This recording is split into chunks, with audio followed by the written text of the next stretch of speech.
Oke, mari kita sambung lagi kelanjutan dari novel Gunung Hua. Di sisi lain, ada perasaan aneh yang dirasakan oleh penatua Yunsang saat melihat murid-murid Gunung Hua yang tengah melawan para bandit. Itu adalah perasaan yang selalu ia impikan bahkan di dalam mimpinya, yaitu tak kala Gunung Hua melawan kejahatan. Walaupun tidak sepenuhnya seperti apa yang ia impikan, tapi ini sudah membuatnya merasa senang. Dan sebagai seorang penatua, harusnya ia tidak hanya menonton, melainkan turun langsung dan memberikan sokongan juga semangat kepada murid-murid lainnya. Ia dan Hyun Yong pun saling bertatapan. Tentunya keduanya sadar bahwa kekuatan mereka saat ini mungkin jauh lebih lemah dibandingkan dengan murid-murid Gunung Hua lainnya. Tapi itu bukan permasalahan besar, karena memang itulah keinginan kebanyakan seorang guru, yaitu agar muridnya jauh lebih baik daripada dirinya. Beserta beberapa murid kelas 1 yang belum turun ke medan pertempuran, Hyun Sang pun membulatkan tekadnya untuk turun langsung ke medan pertempuran. Dan kini seluruh murid Gunung Hua beserta para penatua telah memasuki medan pertempuran. Tapi ternyata masih ada dua orang lain yang tersisa. Mereka hanya menonton, dan itu adalah penatua Hyun Yong dan Chung Myun. Mereka pun saling bertatap-tatapan. Lalu penatua Hyun Yong berkata, "Kenapa kau masih di sini?" Dan Chung Myun menjawabnya, "Itulah yang seharusnya aku tanyakan. Kenapa Anda masih di sini, penatua?" Hyun Yong menjelaskan, "Jika aku memaksakan diri dan terluka, kalian nanti pasti akan sangat khawatir. Bukankah kau juga tahu bagaimana kemampuanmu?" Dan Chung Myun pun mengangguk. Ia juga menjelaskan kenapa tidak ikut campur dalam pertempuran ini, yaitu karena jika ia turun langsung, bukankah itu berarti sama seperti mencuri mangsa milik orang lain? Keduanya pun saling mengangguk dengan argumen satu sama lain. Hyun Yong bahkan sampai mengeluarkan sesuatu dari bajunya, dan ternyata itu adalah kue beras. Ia bertanya kepada Chung Myun, "Apakah kau mau?" Dan Chung Myun pun menjawab, "Seperti yang diharapkan oleh penatua, Anda telah mempersiapkan segalanya." Sambil menonton pertarungan, Chung Myun pun bergumam, "Ini berbeda. Ya, Gunung Hua terdahulu dan saat ini jelas-jelas berbeda. Teknik pedang yang digunakan oleh murid Gunung Hua saat ini lebih cepat dan simpel. Tentu saja itu semua karena Chung Myun lah yang mengajari mereka secara langsung. Dahulu Chung Myun, sang Plum Blossom Saint lah yang paling sering berada di medan pertempuran. Jadi Chung Myun sedikit memodifikasi teknik pedang Gunung Hua agar lebih efektif menurut versinya. Dan itulah apa yang diajarkan kepada murid-murid Gunung Hua saat ini. Mungkin akan terjadi sedikit perdebatan jika orang-orang tua terdahulu mengetahui apa yang dilakukan oleh Chung Myun saat ini. Tapi sepertinya Chung Myun juga tidak terlalu peduli. Walaupun teknik pedang Gunung Hua diajarkan seperti sebuah tradisi, tapi Chung Myun menganggap jika ialah tradisi itu sendiri. Chung Myun juga melihat sesuatu yang berbeda tak kala 5 pedang memasuki medan pertempuran, yaitu murid-murid nampak lebih bersemangat dan juga percaya diri. Tentunya semua itu ada alasannya. Saat bertarung melawan Chung Myun, 5 pedanglah yang berada pada posisi terdepan. Tentu saja kekuatan 5 pedang saat ini sudah bisa membuat Chung Myun kerepotan, apalagi ditambah dengan murid-murid Gunung Hua lainnya. Kehadiran orang-orang yang lebih kuat tentunya membuat para murid lebih termotivasi dan juga lebih tenang karena ada orang yang membackingi mereka. Tentunya dahulu para murid lain selain 5 pedang merasa ketidakadilan dan juga merasa sangat terpuruk karena seberapa besar pun mereka berlatih, jarak mereka dengan 5 pedang bukannya semakin sedikit, malah semakin membesar. Tapi saat ini seluruh perasaan tersebut perlahan menghilang. Contohnya Guak Hui, pedangnya yang tajam dengan sangat mudah memecah pedang milik lawan. Dan hal serupa juga terjadi dengan murid Gunung Hua lainnya. Dahulu mereka menganggap jika pelatihan bersama Chunmyun hanyalah kesia-siaan. Tapi saat mengetahui efeknya saat ini, mereka pun sadar bahwa tidak ada yang namanya sia-sia. Jelas mereka jauh lebih kuat dibandingkan dengan para bandit. Yang artinya bukan mereka yang lemah, melainkan 5 pedanglah yang terlalu kuat. Rasa iri terhadap 5 pedang perlahan menghilang. Kepercayaan diri mereka juga semakin tebal. Atas momentum yang telah terjadi, Baeksang pun berteriak, "Kalian semua jangan mau kalah. Tunjukkan pada dunia bahwa Gunung Hua bukan hanya 5 pedang." Dan dengan serentak murid-murid pun menjawab, "Ya."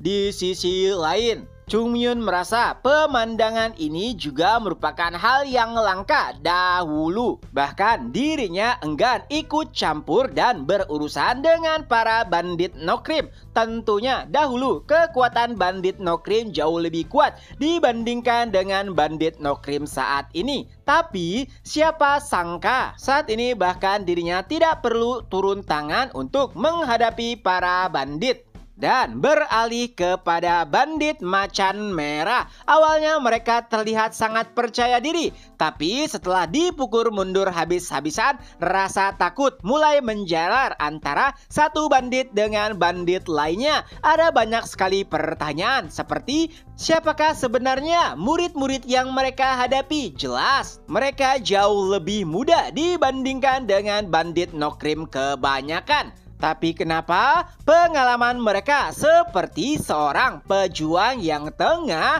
puluhan tahun berada di medan pertempuran? Lalu yang kedua, energi internal mereka sangatlah besar. Seharusnya perkembangan energi internal berjalan lurus dengan usia dan juga lama waktu mereka berlatih. Dan bisa dipastikan dilihat dari usia murid-murid Gunung Hua, harusnya mereka memiliki energi internal yang lebih sedikit dibandingkan dengan energi internal milik para bandit. Tapi kenyataannya bahkan pedang mereka tidak bisa memukul mundur pedang tipis milik murid-murid Gunung Hua. Karena momentum itulah kebanyakan para bandit lebih memilih untuk mundur daripada menghadapi murid-murid Gunung Hua yang semakin bersemangat. Apalagi penampakan bunga plum yang bermekaran terlihat jelas di berbagai area. Mereka yang mengetahui betapa kejamnya teknik bunga plum tentu saja lebih memilih untuk mundur. Hadirnya Ungam di medan pertempuran juga memberikan tekad yang lebih besar kepada para murid Gunung Hua. Ya, Ungam merupakan pelatih mereka. Bahkan dengan satu lengannya saja ia tidak ragu untuk mengayunkan pedangnya. Juga ikut sertanya Penatua Yunsang bisa membuat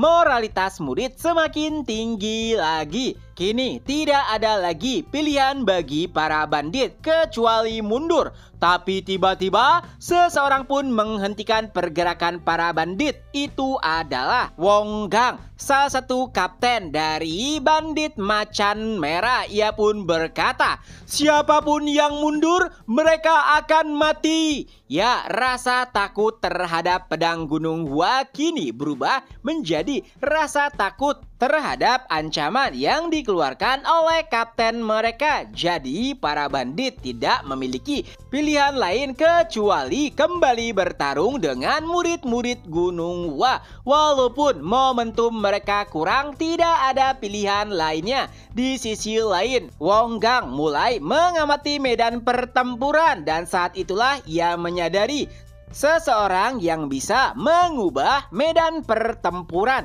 itu adalah orang tua yang tidak terlalu menonjol saat bertarung melawan para bandit. Ya, siapa lagi selain Penatua Yunsang. Oleh sebab itulah Wong Gang berencana untuk menargetkannya, dan jika berhasil mengalahkannya, mungkin kondisi akan segera berbalik. Tanpa ragu-ragu, Wong Gang pun langsung mengincar Penatua Yunsang dan Dan saat pedangnya hampir mencapai Penatua, tiba-tiba seseorang pun menghadangnya. Wonggang pun dipukul mundur. Ia pun berkata, "Siapa kau?" Dan sosok tersebut pun menjawab, "Yisul, murid kelas 2 Gunung Hua." Tatapan dingin Yisul bahkan membuat Wonggang sulit untuk bernapas. Wonggang memang tidak seterkenal Gohong, tapi ia masih diakui di antara para pimpinan bandit Nokrim. Oleh sebab itulah apa yang dilakukan oleh Yisul benar-benar seperti telah merendahkan harga dirinya. Apalagi Yisul hanyalah bocah yang bahkan belum hidup dari setengah umurnya. Dengan penuh kekesalan ia pun berkata, "Minggir, aku tidak memiliki waktu untuk melayanimu." Dan Yisul menanggapinya dengan santai. Begitu juga dengan Penatua, ia terlalu sibuk untuk berurusan denganmu. Perkataan tersebut tentunya langsung memprovokasi Wonggang, dan sebagai salah satu pimpinan bandit tanpa basa-basi ia pun mengeluarkan aura yang sangat besar termasuk ke dalam pedangnya juga, dan ia pun melesat langsung untuk menghabisi Yisul. Tapi tentunya Yisul bisa menghindari serangan Wonggang dengan mudah walaupun itu adalah serangan bertubi-tubi, dan pada akhirnya Yisul pun memberikan serangan balasan dan membuat Wonggang terpental mundur. Tentunya itu membuat Wonggang terkejut. Badai energi yang dikeluarkan oleh pedangnya bukanlah sesuatu yang bisa ditembus dengan mudah. Memang ia bukanlah sosok yang selalu menang dalam pertempuran. Ada kalanya ia kalah berkali-kali, tapi yang ia hadapi saat ini hanyalah bocah. Jadi bagaimana bisa ia menembus pertahanannya dan bahkan membuat Wonggang sedikit gemetar. Tatapan tajam Yisul benar-benar mengganggunya, dan terbesitlah sebuah pemikiran. Gunung Hua sepertinya mereka jauh lebih berbahaya dibandingkan dengan apa yang aku pikirkan. Jika orang-orang dari dunia luar tahu bahwa Gunung Hua telah membesarkan para monster, pastinya mereka akan bergerak. Dan aku juga tahu sepertinya kenapa murid-murid Gunung Hua tidak kenal rasa takut. Ya, dari apa yang ia amati sampai saat ini, Wonggang sama sekali tidak melihat rasa ketakutan di mata murid-murid Gunung Hua. Walaupun mereka masih muda, bagaimana bisa rasa takut tersebut dihilangkan? Kecuali mereka pernah merasakan ketakutan yang lebih besar dibandingkan dengan pertempuran ini. Mendengar ocehan Wonggang, Yisul pun menanggapinya, "Kau banyak bicara." Tentunya itu kembali memprovokasi Wonggang. Walaupun ia telah dipukul mundur sekali, itu bukan berarti ia telah kalah. Oleh sebab itulah Wonggang kembali menyerang Yisul habis-habisan.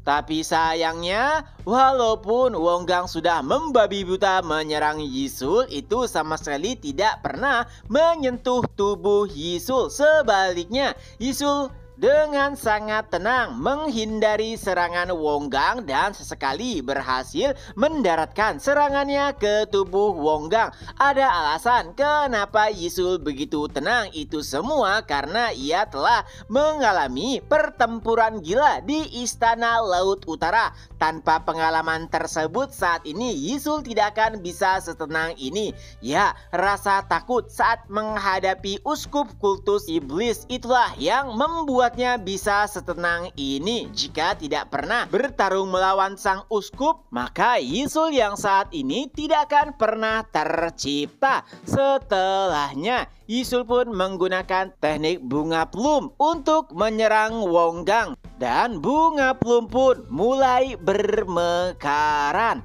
Dari sisi lainnya, Wonggang tahu itu bukanlah teknik biasa, bahkan terlihat sangat indah.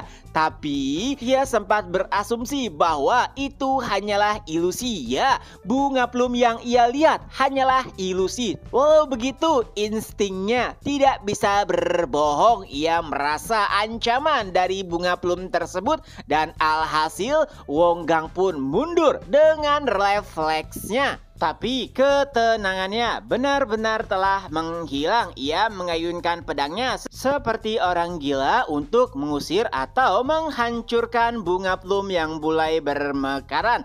Hingga pada akhirnya Yisul pun memanfaatkan momentum tersebut dan bergerak dengan cepat. Lalu pedangnya pun berhasil menebas leher Wonggang. Walaupun tebasannya tidak sampai memenggal kepala Wonggang, tapi itu sudah cukup untuk membuatnya sekarat. Bahkan Wonggang tidak sadar dengan serangan tersebut. Dan sebelum tumbang ia pun berkata, pedang hantu. Dan tubuhnya pun terjatuh. Melihat kejadian tersebut, para bandit yang merupakan bawahan Wonggang pun berteriak, "Pimpinan!"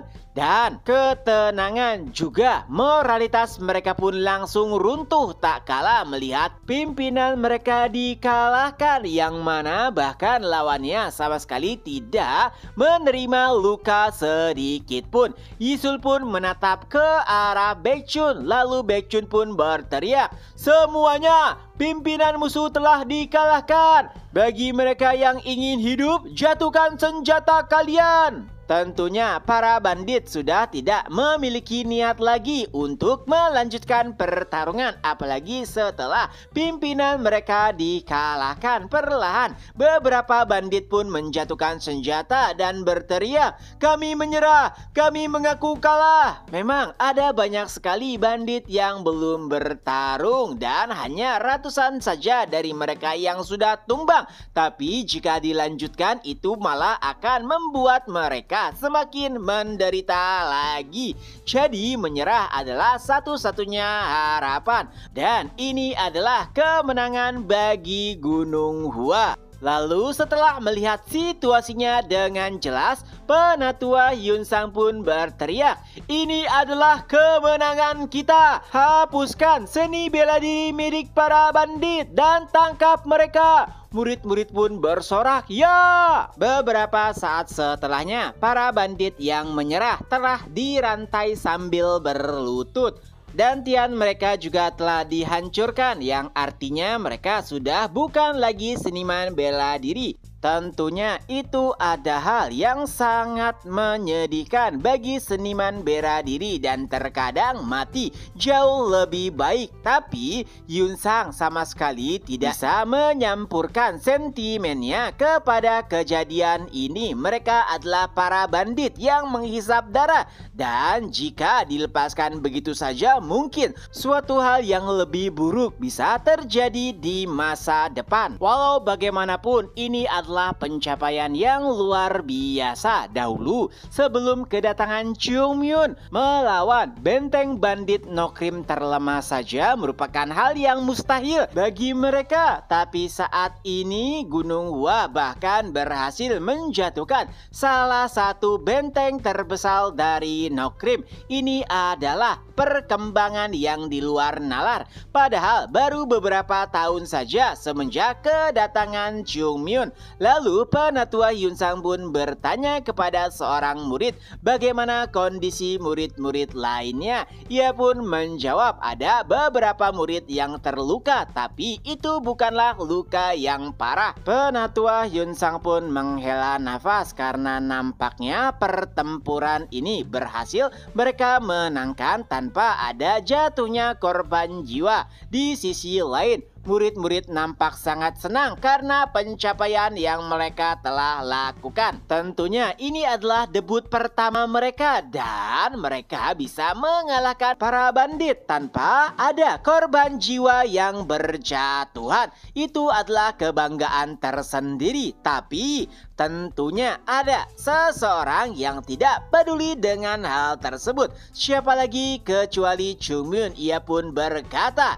"Apa ini? Kenapa kalian begitu senang hanya karena mengalahkan beberapa bandit? Jika leluhur kalian sampai mendengar hal ini, mereka pasti akan merasa frustasi." Ya, bukannya memuji kinerja para murid, Chungmyun malah mengomentarinya. Tentunya ada alasan alasan kenapa Chungmyun melakukan hal tersebut. Gunung Hua dahulu dan saat ini jelas berbeda, dan Gunung Hua sebelum Chungmyun masuk dan setelah masuk juga adalah hal yang berbeda. Dahulu Gunung Hua hanya dihantui oleh kekalahan, tapi saat ini mereka bahkan bisa menjatuhkan salah satu benteng Nokrim. Menjadi sangat percaya diri itu adalah hal yang baik untuk Gunung Hua saat ini. Akan tetapi jika berlebihan itu malah akan membahayakan. Setidaknya ada banyak hal yang mereka dapatkan dalam pertempuran kali ini. Tapi tentunya walaupun Chungmyun mengoceh, ada banyak murid yang tidak terlalu mempedulikannya karena mereka terlalu senang dengan kemenangan pertama yang mereka dapatkan. Seorang murid pun berkata, "Aku tidak menyangka jika aku sekuat ini. Wudang, pasti kita juga bisa mengalahkan sekte Wudang." Mendengar perkataan tersebut, Chungmyun pun langsung meresponnya, "Wow, jadi kalian sangat percaya diri. Bagus, bagus, bagus. Baiklah, jika begitu, di mana benteng selanjutnya?" Dan beberapa saat setelahnya, murid-murid Gunung Hua kembali menyerang markas bandit. Dan yang saat ini mereka sedang berusaha taklukkan adalah benteng bandit Macan Darah. Seperti sebelumnya, murid-murid Gunung Hua nampak sangat bersemangat. Mereka bahkan terlihat seperti orang gila yang haus darah. Pimpinan benteng Macan Darah yang gue bahkan hampir tidak bisa mempercayai apa yang ia lihat. Anak mudanya disingkirkan dengan mudah. Ia pun sempat berpikir, siapa sebenarnya anak-anak ini? Tapi yang lebih aneh adalah sosok Im Sobyong yang berada di belakang murid-murid Gunung Hua. Wajahnya nampak cerah. Ya, karena sakit yang ia derita, biasanya Im Sobyong terlihat selalu pucat. Jadi adalah hal yang aneh, tak kalah wajahnya nampak sangat tenang. Bahkan yang gue sempat berpikir, apakah sebelumnya hanya sandiwara? Ya, berpura-pura sakit untuk membuat kita lengah. Tapi yang terjadi setelahnya lebih membuat yang gue jengkel, yaitu beberapa murid muda tengah menghampirinya dan terjadi perdebatan, yaitu siapakah di antara mereka yang akan melawan yang gue. Tentu saja perdebatan tersebut terjadi di antara 5 pedang. Yang gue yang jelas-jelas mendengar percakapan tersebut merasa sangat diremehkan. Ia ingin segera menghajar murid-murid tersebut, tapi seseorang menghentikannya dan berkata, "Tunggu sebentar, ini akan segera selesai." Ya, murid-murid masih nampak sibuk untuk menentukan siapakah yang akan melawan yang gue, karena Jogul dan juga Yisul sudah pernah melawan pimpinan bandit. Pada akhirnya Yeonjung lah yang keluar sebagai penantang. Belum lama bergerak, yang gue yang sudah tidak sabar langsung mengarahkan senjatanya ke arah Yeonjun. Tentu saja lawannya bukanlah sosok yang mudah. Walaupun di antara 5 pedang Yeonjung adalah yang terlemah, tapi dari segi keuletan dan konsistensi ialah yang terbaik. Dan mungkin 10 sampai 20 tahun ke depan Yeonjung bisa mengungguli anggota 5 pedang lainnya. Dan pada akhirnya seperti yang diharapkan,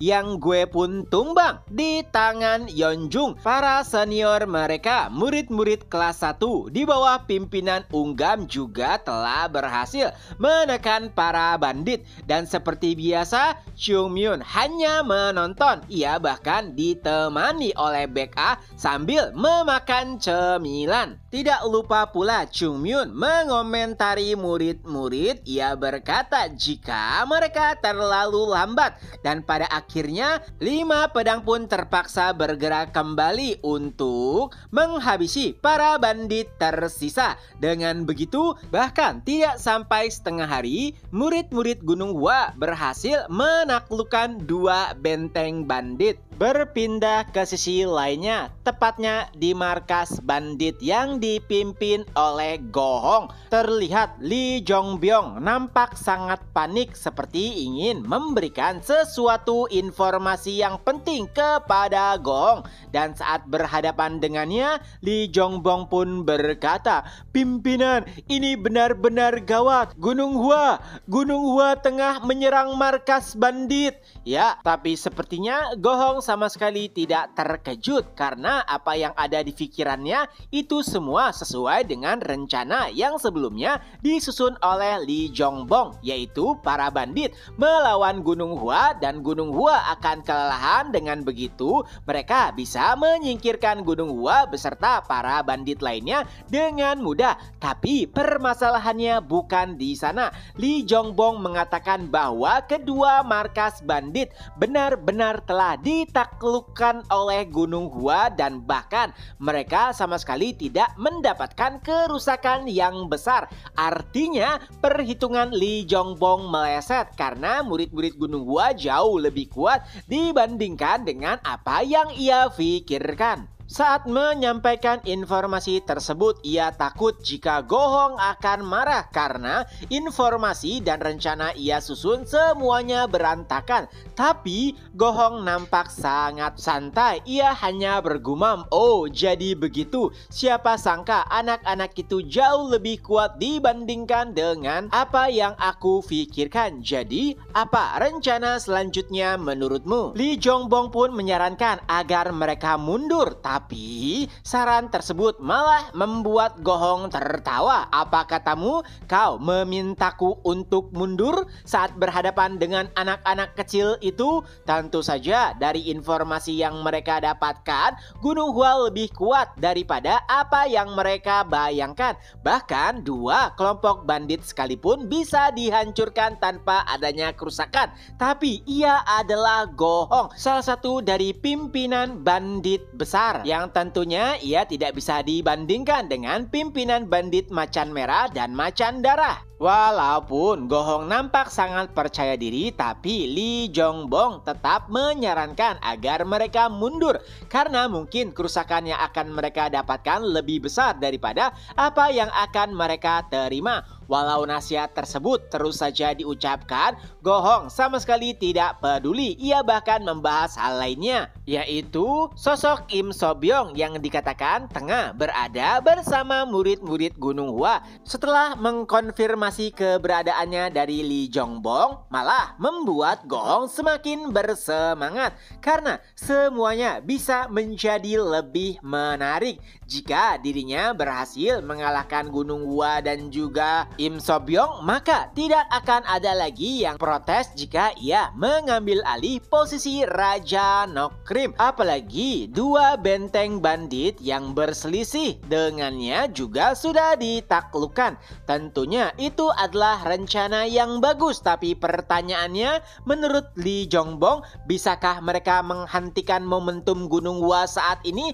Apalagi moralitas mereka kian meningkat tak kalah menghancurkan markas para bandit tanpa adanya kerusakan. Itulah yang dikhawatirkan oleh Lee Jongbyong, tapi sayangnya Gohong sama sekali tidak peduli. Ya, bandit besar memang tidak bisa dibandingkan dengan bandit skala kecil dan menengah seperti Benteng Macan Darah dan Benteng Macan Merah. Tapi walaupun kedua benteng tersebut tidak sekuat benteng bandit besar, tapi masih sulit bagi mereka untuk menghancurkan dua benteng sekaligus tanpa adanya kerusakan, yang artinya Gunung Hua bukanlah perkara mudah. Tapi sayangnya Gohong sama sekali tidak peduli. Ia hanya bisa berharap jika Gohong memiliki rencana, karena bisa dipastikan saat Gunung Hua tiba maka pertarungan tidak akan terhindarkan. Di sisi lain, Baekhyun bertanya kepada Chungmyun karena penasaran. Ia berkata, "Chungmyun, Ya, kata Chung Myun, bukankah Nokrim merupakan salah satu dari 5 sekte jahat terkuat? Chung Myun pun menjawab ya. Lalu Baekhyun kembali berkata, tapi kenapa para bandit yang kita lawan sangatlah lemah? Tidak, mereka lebih lemah dibandingkan dengan yang aku bayangkan. Saat mengutarakan pendapatnya, ia bahkan sambil menatap ke arah Im So-byung. Lalu Chung Myun menjawab, mungkin kau sedikit benar senior, tapi saat ini kau tidak boleh meremehkan Nokrim. Apa yang membuat Nokrim kuat adalah karena jumlah mereka. Memang kita bisa menghadapi 500 orang sekaligus karena jumlah kita adalah 100 orang. Lalu bagaimana jika yang kita hadapi adalah 1000 orang? Baekhyun menjawab, mungkin itu akan sedikit sulit. Chung Myun menambahkan, ya, lalu bagaimana jika 1.500 orang? Dan itulah yang membuat Nokrim mengerikan. Begitu juga dengan kehadiran Raja Nokrim. Jika Raja Nokrim masih memimpin, ia bisa memerintahkan 3 benteng untuk saling bantu-membantu. Dan alhasil yang akan kita hadapi adalah 1.500 orang. Tentu saja hasilnya akan berbeda. Dan kunci dari itu semua adalah sosok Raja Nokrim. Itulah kenapa kehadirannya sangat penting. Dan kau bisa melihatnya saat ini senior. Tanpa kehadiran Raja Nokrim, mereka hanya terlihat seperti bandit gunung biasa. Bayangkan jika Raja Nokrim yang memimpin mereka sekaligus, maka kekuatan mereka akan berkumpul. Biasanya memang dari setiap benteng hanya memiliki 200 sampai 500 orang. Tapi bayangkan jika Raja Nokrim mengumpulkan semua benteng, jumlah mereka mungkin mencapai ribuan, bahkan puluhan ribu. Dan apakah kita bisa menanganinya? Itulah kenapa Nokrim sangat mengerikan. Pada akhirnya Baekhyun pun memahami alasan Nokrim menjadi salah satu dari 5 sekte jahat terbesar. Mendengar perbincangan tersebut, Im So-byung pun berkata kepada Baekhyun, murid Baekhyun, sepertinya kau lebih naif dibandingkan dengan penampilanmu. Aku tahu bahwa murid-murid Gunung Hua saat ini sangatlah kuat. Tapi apakah kau tahu Wudang memiliki 500-an murid, lalu Sekte Shaolin memiliki ribuan murid. Dan apakah kalian bisa menghadapinya dengan jumlah kalian saat ini? Intinya, perbandingan numerik sangatlah berpengaruh di medan pertempuran. Walaupun kalian kuat, tapi jika jumlah kalian terpaut jauh, itu akan menjadi kelemahan terbesar kalian. Intinya, perjalanan Gunung Hua masih sangat panjang. Di tengah-tengah perbincangan tersebut, Chung Myun pun berkata, sepertinya ini akan sedikit berbeda, sambil menatap ke arah sesuatu yang ternyata itu adalah benteng bandit besar milik Go Hong. Chung Myun kembali berkata, sepertinya ini akan menjadi menarik. Aku harap ia tidak bodoh, dan mari kita lihat apakah ia adalah hantu ataupun monster.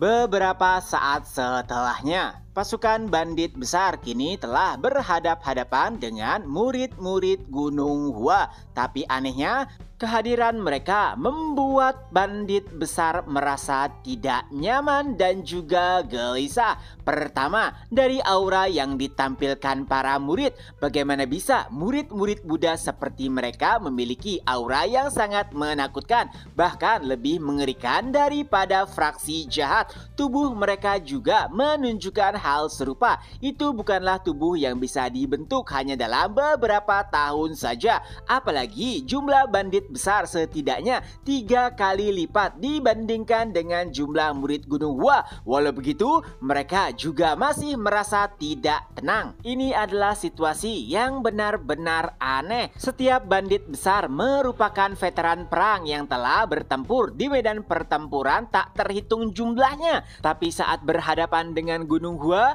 yang bahkan jumlahnya jauh lebih kecil daripada mereka, tidak ada keyakinan bagi para bandit besar untuk bisa menaklukkan mereka. Tapi yang lebih membingungkan, kenapa pimpinan mereka malah memerintahkan mereka untuk membuka gerbang dan menyambut musuh. Ya, semua kegelisahan itu bermula tak kala mereka mendapatkan fakta bahwa 2 benteng bandit, yaitu Macan Merah dan Macan Darah, bisa dikalahkan tanpa adanya perlawanan yang berarti. Lalu dari tengah-tengah kerumunan murid Gunung Hua, seseorang pun maju didampingi dengan beberapa murid muda. Ternyata itu adalah penatua Yunsang. Ia pun berkata, "Aku adalah Yunsang, penatua dari sekte Gunung Hua." Jika nama tersebut didengar oleh bandit besar beberapa hari yang lalu, mungkin tidak ada yang peduli. Tapi segala sesuatunya berbeda tak kala Gunung Hua mulai memporak-porandakan dua benteng bandit yang berada di sekitaran benteng mereka. Nah, melihat bawahannya yang nampak sangat cemas, seseorang pun mulai berjalan di antara kerumunan para bandit. Tentu saja itu adalah pimpinan mereka, Gohong. Ia pun berkata kepada para bawahannya, "Menyedihkan." Dan saat sudah berada pada barisan terdepan, ia kembali berkata, "Seorang penatua dan sekte kelas 3 yang tidak pernah melakukan aktivitas luar kini bergerak. Apakah kalian sedang mencari nama? Dan apakah itu adalah hal yang penting? Ditambah lagi seorang penatua yang hampir mencapai ajalnya. Ini benar-benar menggelikan." Mendengar ocehan tersebut, Chungmun pun langsung menanggapinya. Apa yang bajingan itu katakan? Tentu saja para murid berusaha keras untuk menghentikan Chungmun, tapi itu adalah perkara yang sulit. Chungmun kembali berkata, "Kenapa kalian diam saja? Penatua kita telah diejek." Bahkan bajingan itu mengatakan jika penatua sudah siap masuk ke dalam peti. Lalu murid-murid menanggapinya, tapi ia tidak mengatakan hal tersebut. "Chungmun, tenanglah." Adapun penatua Yunsang, ia hanya bisa menghela nafas lalu kembali berkata kepada Gohong, "Kehadiran kami di sini adalah untuk mengalahkanmu dan mengembalikan Nokrim kepada pemilik aslinya." Ya, terjadinya perebutan kekuasaan itu berdampak kepada warga sipil. Oleh sebab itulah, mengembalikan Nokrim kepada pemilik aslinya adalah jalan untuk mencapai kedamaian. Karena setidaknya mereka tahu bagaimana pandangan Im Sobyong terhadap Nokrim. Ya, sebetulnya percakapan tersebut adalah percakapan sia-sia. Tapi Yunsang ingin memberikan alasan kepada murid-murid agar mereka bisa bertarung lebih baik lagi. Tapi Gohong lagi-lagi tidak mempedulikan perkataan Yunsang. Ia malah berkata,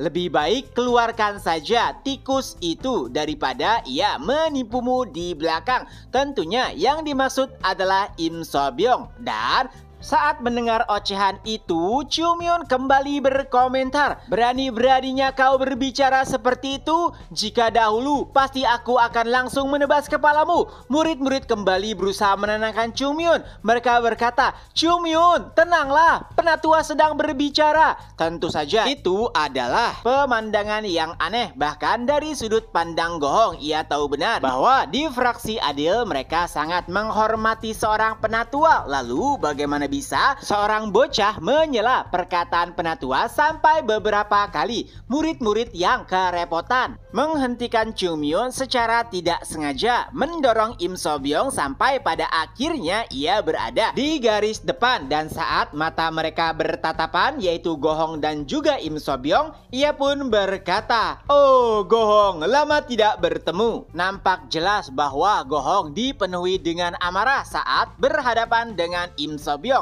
Ia pun mulai berkata, "Dasar tikus, bagaimana bisa seorang Raja Nokrim meminta bantuan dari fraksi adil untuk ikut campur dalam permasalahan internal Nokrim?" Ya, apa yang dilakukan oleh Im Sobyong menurut Gohong sudah tidak sesuai dengan apa yang diwariskan oleh raja-raja Nokrim sebelumnya. Dan Im Sobyong sama sekali tidak mempedulikan apa yang dikatakan oleh Gohong, karena yang terpenting baginya adalah seluruh anak buahnya tidak akan mati sia-sia jika Gohong yang berusaha memimpin Nokrim ke depannya. Apalagi situasi Nokrim saat ini benar-benar telah terjepit. Pertama, sering mendapatkan tekanan dari klan 10.000 orang, juga 10 keluarga besar dari Sungai Yangtze, dan beberapa kali diserang oleh fraksi Adil.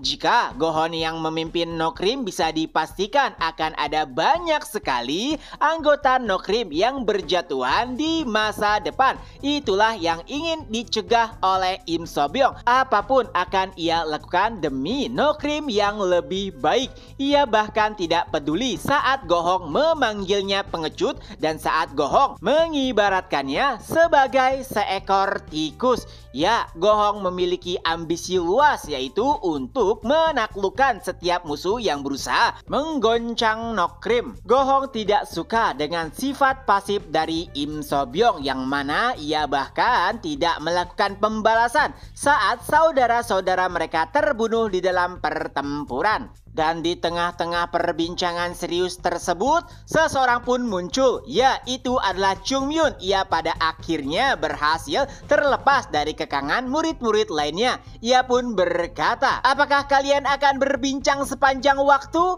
Jika begitu, setidaknya siapkan teh dan juga alkohol. Aku harus memberitahu kepada kalian bahwa hukum di Gunung Hua itu sederhana. Jika kau menang, maka kaulah yang benar. Mendengar hal tersebut, Jogul pun menanggapinya. Lihatlah, ia bahkan membuat hukum baru. Ya, seluruh murid Gunung Hua setuju dengan perkataan Jogul karena memang hukum tersebut tidak ada di Gunung Hua. Dan Chung Myun lah yang menciptakannya secara spontan. Dan sayangnya Chung Myun tidak bisa mendengar apa yang diucapkan oleh Jogul, Baekchun, dan yang lainnya. Lalu Chung Myun kembali berkata, aku tidak tahu apakah kalian para bandit memiliki waktu luang sampai bisa berbincang dengan nyaman, tapi kami sangat sibuk, jadi tidak bisakah kita langsung memulainya? Mendengar ocehan Chung Myun, Gohong kembali menanggapinya. Dasar bocah tidak tahu diri, aku yakin kau dibesarkan dengan tidak baik oleh keluargamu. Baekchun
tentu saja awalnya murid-murid Gunung Hua nampak sangat percaya diri karena telah mengalahkan dua kelompok bandit sebelumnya. Tapi setelah mereka saling bertukar serangan, ada beberapa kesimpulan. Pertama, pertarungan ini tidak akan mudah. Yang kedua, jika mereka lengah sedikit saja maka nyawa adalah taruhannya. Ya, kelompok bandit yang mereka lawan saat ini berada pada level yang berbeda dari bandit-bandit sebelumnya. Oleh sebab itulah murid-murid Gunung Hua yang menyadarinya langsung memberikan peringatan kepada murid Gunung Hua lainnya agar mereka bertarung dengan sangat hati-hati. Di sisi lain, Ungam juga merasakan hal yang sama. Bobot serangan yang dilemparkan oleh bandit besar jauh lebih kuat dibandingkan dengan bandit yang pernah ia lawan. Dan akhirnya Ungam pun menyadari bahwa inilah kelompok bandit besar. Merekalah kelompok yang menginginkan posisi Raja Nokrim. Jika para bawahannya saja sudah sekuat ini, pastinya pimpinan mereka yaitu Gohong berada pada level yang jauh berbeda. Walau begitu, Ungam tetap percaya pada kemampuan murid-murid Gunung Hua. Ia tahu benar pelatihan macam apa yang telah mereka lalui. Jadi walaupun ini berat, Ungam yakin murid-murid bisa menghadapinya. Oleh sebab itulah ia berteriak kepada murid-murid, "Kalian semua percayalah kepada kemampuan kalian. Jangan lengah. Aku yakin kita bisa melaluinya." Atas komando tersebut, Baekjun juga mulai bergerak. Ia memerintahkan Jogul dan juga Yeonjung untuk menyerang bagian kanan dan memerintahkan Yisul juga Tong Soso untuk menyerang bagian kiri. Ada satu hal yang Baekjun pelajari selama pertarungannya, yaitu jika seseorang yang bisa dipercayai memimpin dengan bijak, maka orang-orang yang mengikutinya akan percaya dan mengeluarkan kemampuan terbaik mereka. Dan itulah apa yang Baekjun rasakan selama Chungmyeon memimpin pertempuran. Tentu saja Baekjun tidak ingin jika dirinya selalu bergantung kepada Chungmyeon, apalagi ia juga merupakan kandidat pimpinan sekte di masa depan. Dan untungnya berkat kerjasama dan juga formasi yang tepat, murid-murid Gunung Hua berhasil menekan para bandit di bagian terdepan dipimpin oleh Ungam dan juga para murid kelas 1. Dan di belakang mereka ada Baekjun beserta 5 pedang dan murid-murid Gunung Hua lainnya. Ini adalah kombinasi yang benar-benar sempurna. Lee Jongbang yang menyaksikan hal tersebut bahkan sampai khawatir, karena jika keadaan ini terus berlanjut bisa dipastikan seluruh bandit akan ditaklukkan.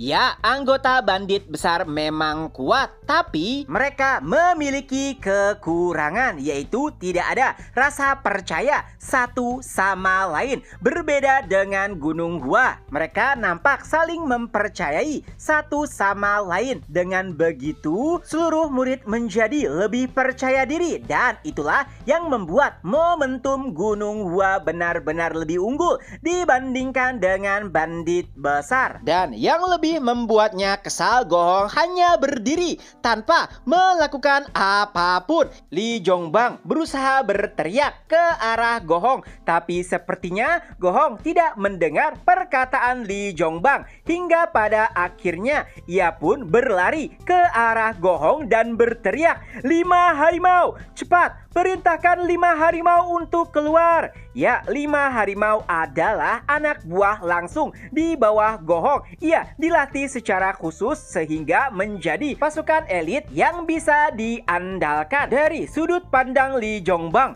jika Gohong memerintahkan 5 harimau untuk bergerak, maka keadaan mungkin bisa berubah. Tapi sepertinya Gohong sama sekali tidak mempedulikan perkataan Lee Jongbang. Ia bahkan mendorongnya, juga menamparnya, lalu berkata, "Dasar tidak berguna." Seperti apa yang dia katakan, meminta saran darimu adalah sebuah kebodohan. Orang itu bahkan jauh lebih berguna 100 kali lipat daripada dirimu. Tentu saja awalnya Lee Jongbang sama sekali tidak memahami perkataan Gohong. Dan siapakah dia yang dimaksud? Apakah Gohong tengah meminta bantuan pada kelompok bandit lain? Permasalahannya itu adalah sesuatu yang mustahil, karena sifat sembrono Gohong, para bandit lain meremehkannya dan tidak ingin bekerja sama dengannya. Jadi siapakah bantuan yang dimaksud? Apakah itu 5 harimau? Tidak mungkin Gohong menjadi sangat heboh hanya untuk memanggil 5 harimau. Dan karena tidak menemukan jawaban, Lee Jongbang bahkan sempat mengira apakah Gohong sudah benar-benar gila. Tapi ternyata memang Gohong telah memiliki rencana cadangan. Ia merasa semua yang terjadi saat ini sudah sesuai rencananya. Walaupun saat ini anggotanya dipukul mundur, tapi ia masih memiliki kartu truf. Dan setelahnya Gohong pun berteriak, "Kalian semua keluarlah, bunuh bocah-bocah tengil ini." Dan sebuah ledakan pun terjadi, disusul oleh asap. Hingga beberapa saat setelahnya, terlihatlah 50 pasukan misterius yang bahkan tidak dikenali oleh Lee Jongbang. Tidak hanya itu, Im So-byung sebagai pimpinan Nokrim bahkan tidak kenal dengan mereka. Tapi ada satu hal yang pasti, aura mereka sangatlah mengerikan. Walaupun jumlah mereka hanya 50 orang, tapi bisa dipastikan kehadiran mereka bisa langsung memutarbalikan medan pertempuran. Chung Myun yang awalnya hanya menonton bahkan langsung berubah menjadi serius. Ia pun mengeluarkan pedangnya lalu berkata, "Sudah kuduga pasti akan terjadi seperti ini. Para senior, dengarkanlah, waktu main-main telah habis. Pertarungan sebenarnya akan segera dimulai." 50 prajurit misterius di bawah perintah Go Hong pun bergerak dengan cepat. Ungam dan juga penatua Hyun Sang langsung bisa menyadari bahwa mereka bukanlah lawan biasa. Levelnya jauh-jauh berbeda dengan seluruh bandit yang pernah mereka tangani. Dan benar saja, tidak hanya mengeluarkan ki internal yang sangat intimidatif, mereka juga sama sekali tidak peduli bahkan kepada rekan-rekannya. Para prajurit misterius berlari sambil menginjak-injak kepala para bandit seakan-akan mereka hanyalah bebatuan. Para murid Gunung Hua bahkan tidak bisa menerima hal tersebut. Bagaimana bisa mereka tidak menghargai kawan-kawannya? Tapi sepertinya para prajurit misterius tersebut tidak peduli dengan apa yang diocehkan oleh murid-murid Gunung Hua dan mereka langsung menyerang dengan membabi buta. Salah satu yang menerima serangan tersebut adalah Guak Hee. Saat pedang mereka saling berbentrokan, Guak Hee merasakan jika tangannya seperti akan patah saat menahan serangan dari prajurit misterius. Tidak hanya itu, pergerakannya juga sangat lincah. Awalnya Guak Hee masih tetap tenang, tapi semuanya berubah tak kala prajurit misterius berhasil membuat luka di tangan Guak Hee. Memang itu bukanlah luka yang dalam juga serius, tapi itu mempengaruhi pergerakan Guak Hee. Ia menjadi sedikit lebih lambat dan pada akhirnya pedang prajurit misterius berhasil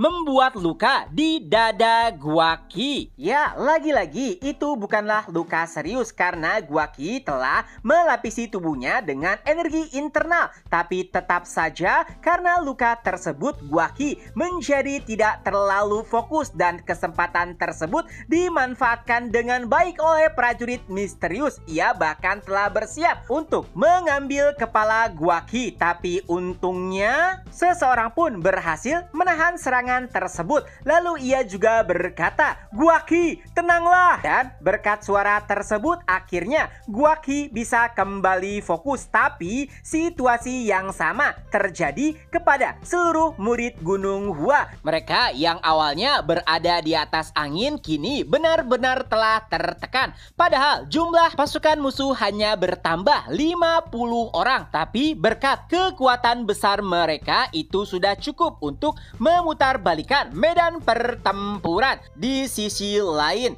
melihat murid-murid Gunung Hua yang terpojok, Go Hong pun tertawa. Lalu ia juga berkata, "Hanya karena kalian sedikit menang, apakah kalian menganggap remeh dunia dan bahkan berpikir bisa mengalahkanku?" Dan ternyata kata-kata tersebut ditunjukkan kepada Im So-byung yang berada tepat di seberangnya. Go Hong kembali berkata, "Itulah mengapa posisi Raja Nokrim terlalu berat untukmu. Kesombonganmu adalah kejatuhanmu. Dasar tikus bodoh." Dengan kepercayaan diri, Go Hong pun menertawai Im So-byung karena menurutnya tidak butuh waktu yang lama lagi bagi dirinya untuk mengalahkan Im So-byung. Chapter pun berakhir. Nah, itulah kelanjutan dari novel Gunung Hua. Semoga terhibur. Ketemu lagi di next video. Bye-bye.